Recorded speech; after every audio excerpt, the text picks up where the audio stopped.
Vamos a comenzar revisando los conceptos de tasa de variación media de una función en un intervalo AB y la tasa de variación media generalizada de la misma función en un intervalo A más h. Es decir, que se inicia en el punto A y tiene amplitud o longitud h. Podríamos considerar una función que está expresada, como puedes ver, mediante una curva color rojo, y queremos calcular cuál va a ser el crecimiento de esta función. Fíjate que arriba, bajo la visión de Isaac Barrow, tenemos lo que va a ser nuestro objetivo a cumplir con esta herramienta tan potente llamada la derivada, que no va a ser más que querer calcular medidas de crecimiento o decrecimiento y poder entonces establecer dónde están los máximos y los mínimos de las funciones. Pues si sabes dónde crece y comienza a decrecer, habrás encontrado un máximo. Del mismo modo, si sabes dónde decrece y comienza a crecer, habrás encontrado un mínimo. Retomemos entonces el trabajo de la tasa de variación media. Como decíamos, esta gráfica que se presenta va a querer trabajar ese crecimiento medio. Fíjate que entonces tendremos que definir un punto A, un punto B, sus coordenadas AF de A, BF de B, y vamos a necesitar dos ingredientes fundamentales: la amplitud del intervalo AB o B menos A y la diferencia que hay entre las imágenes del último punto con el primero, F de B menos F de A.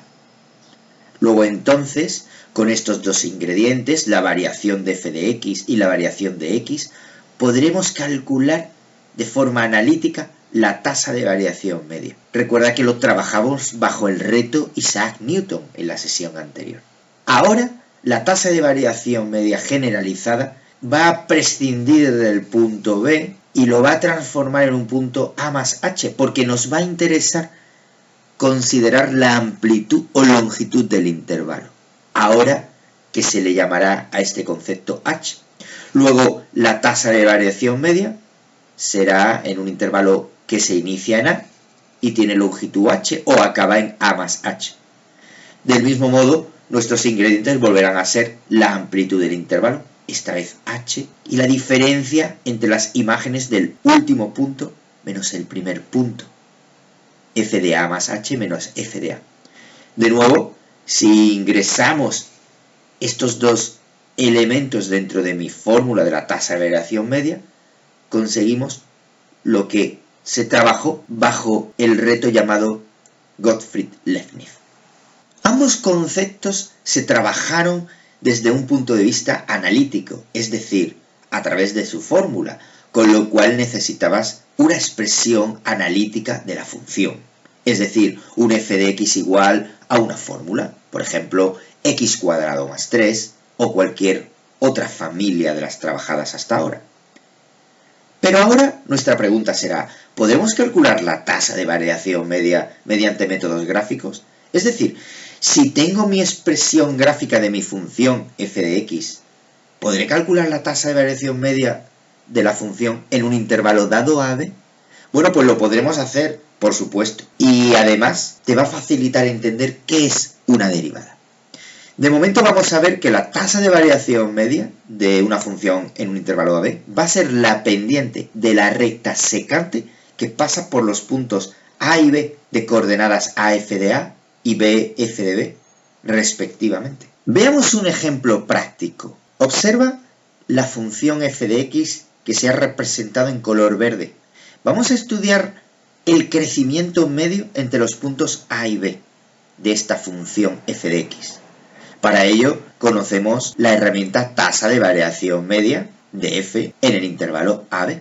Fíjate bien que calcular la tasa de variación media entre esos dos puntos sería equivalente a trabajar la pendiente de la recta secante que pasa por AB y se ha representado en color rojo. Bueno, pues es que la pendiente de la recta secante que pasa por AB, como ya conoces por los métodos trabajados en cursos anteriores, es 4/5. Entonces, podremos decir que el crecimiento de f entre A y B, el crecimiento medio de f entre A y B es la pendiente de esa recta, por lo cual la tasa de variación media de esa función entre A y B será 4/5. Fíjate la importancia entonces de calcular la tasa de variación media de una función a través de la pendiente de la recta secante.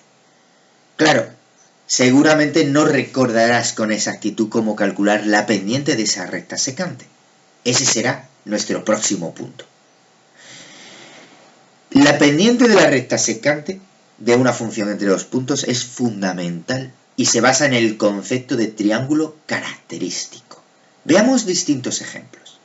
¿Quién crees que será la pendiente de esta recta de color rojo que te presento? La respuesta se va a basar en el concepto de triángulo característico. Y es que si observas a lo largo de la recta roja, podremos siempre trazar un triángulo que, formado desde cualquier punto de la recta, si avanzas horizontalmente 3 unidades y luego subes 2 unidades, te encontrarás de nuevo a la recta.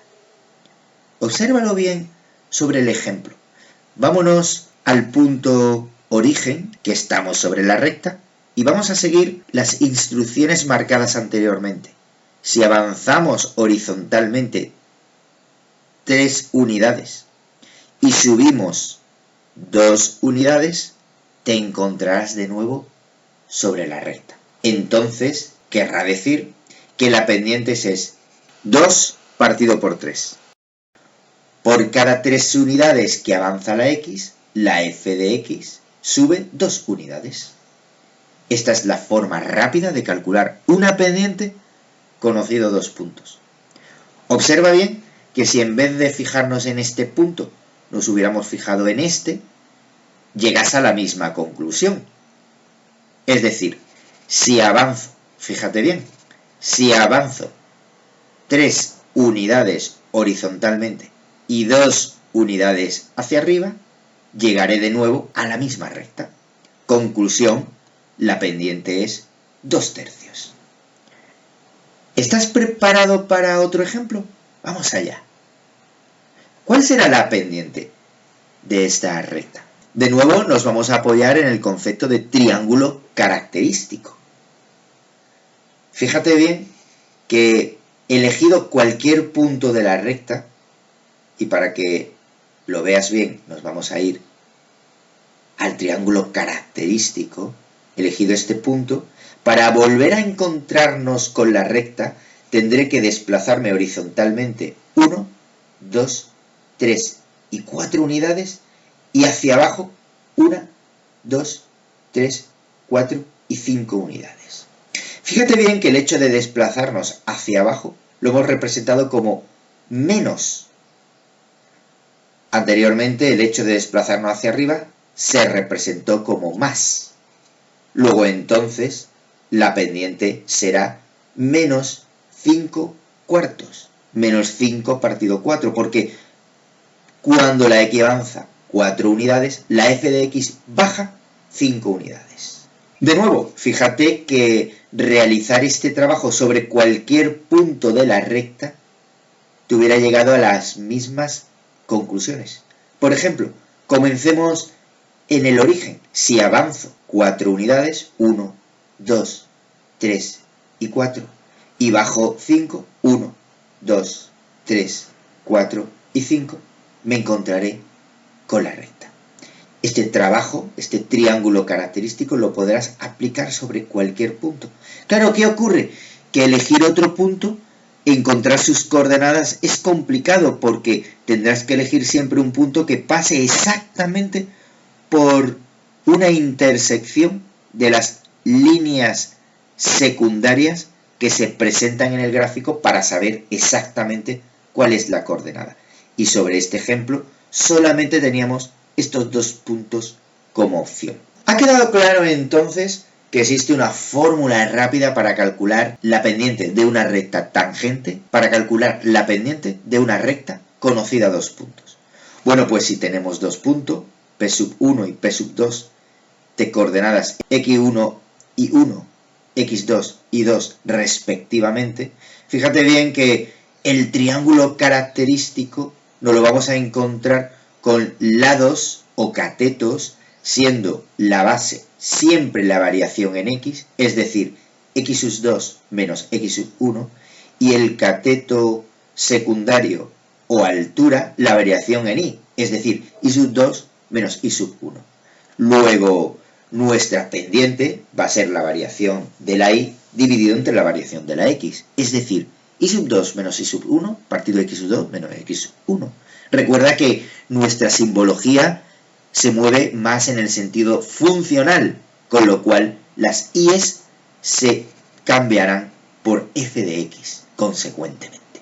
Veamos otro ejemplo. ¿Cuál será entonces la pendiente de esta recta, conocidos los datos que serán? Efectivamente, la pendiente es 6/4, que podrás simplificarlo convirtiéndose en 3/2. ¿Cuál será la pendiente de esta recta, conocidos los datos? Efectivamente, la pendiente es 2/4 o simplificado 1/2. Fíjate bien que en estos ejemplos, ahora necesariamente el punto que te interesa iniciar tu estudio no es el origen, puede ser otro, porque en el origen, observa bien, o bien no tienes la información, o bien el punto tiene unas coordenadas que es difícil de averiguar, porque no sabemos con exactitud si las coordenadas de este punto es el 0,1/2 o 0,1/3. Veamos un último ejemplo. Fíjate bien que no siempre la pendiente va a ser positiva, no siempre va a haber un crecimiento, evidentemente, en una recta.